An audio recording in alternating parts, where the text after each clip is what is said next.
Before any wrench turns, I always start with safety first. It begins the moment you park. I lay out every tool and part before I start. The wrench, the drain pan, the funnel, new oil, and the filter. No guessing, just confidence.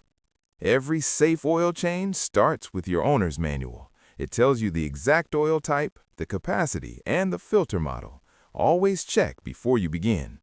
I park on a level surface, engage the parking brake, and set wheel chocks behind the tires. Then I slide the hydraulic jack under the lift point and raise the car slowly. Once it's up, I place jack stands under the frame and lower the car gently onto them. Never trust the jack alone. Under the vehicle, I locate the oil drain plug. It's on the bottom of the oil pan, usually facing down or toward the rear. I make sure the engine's cool enough to touch before working.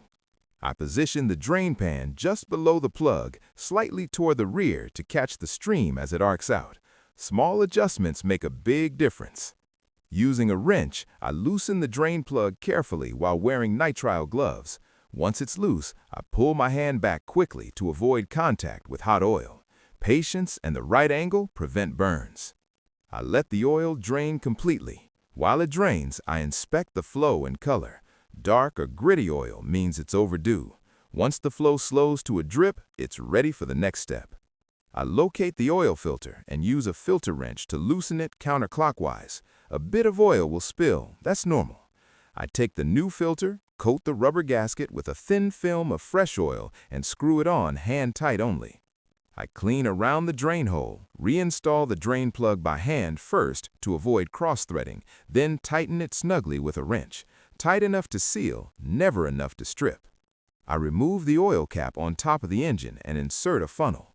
Pour in fresh oil slowly, checking the dipstick until the level reaches the upper mark. Never overfill. Oil expands when hot. I start the engine for 30 seconds and check underneath for leaks. If everything's dry, I shut it off and recheck the oil level, topping up if needed. Double-check every seal before calling it done. I pour the used oil into a recycling container and seal it tight.